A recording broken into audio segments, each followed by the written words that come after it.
नमस्कार, मैं हूं गौतम और आज राजनीतिक हरकत में हम आपको दिखाएंगे सोशल मीडिया की वो सच्चाई जिसके बारे में शायद आप जानते भी हों, लेकिन उसका असली चेहरा आज पहली बार सामने आया है। आज हम सबसे पहले बात करेंगे प्लेटफॉर्म एक्स की, जिससे आप पहले ट्विटर के नाम से जानते थे, और यह प्लेटफॉर्म अब भारत की राजनीति और दुष्प्रचार का सबसे बड़ा मैदान बन चुका है। एक्स ने एक नया फीचर लॉन्च किया है, एक ऐसा फीचर जो किसी भी अकाउंट की सटीक लोकेशन बता देता है। यानी अब आप आसानी से देख सकते हैं कि कौन सा अकाउंट वास्तव में कहां से ऑपरेट हो रहा है, और बस यही फीचर सामने आते ही एक एक करके कई चेहरे बेनकाब होने लगे।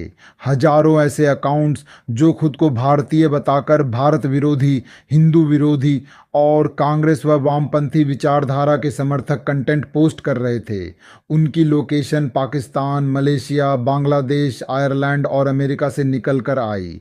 अब आप खुद सोचिए, जो लोग भारत के नाम से अकाउंट बनाते थे, भारतीय चेहरे लगाते थे, भारतीय नाम रखते थे, वो असल में विदेशों से भारत के खिलाफ माहौल तैयार कर रहे थे। इन अकाउंट्स की एक खास बात है, ये सब एक ही तरह के मुद्दे उठाते हैं। वोट चोरी, भारतीय सेना पर सवाल, ऑपरेशन सिंदूर पर दुष्प्रचार, चुनाव आयोग की आलोचना, विपक्ष की तारीफ और सबसे बड़ी बात, हिंदू विरोधी बयानबाजी। अगर आप इनकी पोस्ट पढ़ेंगे तो आपको लगेगा कि भारत के लोग अपनी सरकार, अपनी सेना, अपनी अदालतों और अपने चुनाव आयोग सबसे बेहद नाराज हैं। जैसे किसी भी दिन भारत में बगावत हो सकती है, क्रांति भड़क सकती है। लेकिन जब एक्स का नया फीचर आया तो पता चला कि ये नाराज भारतीय नहीं हैं, बल्कि विदेशी नेटवर्क हैं जो भारत में असंतोष का माहौल बनाने की कोशिश करते रहे।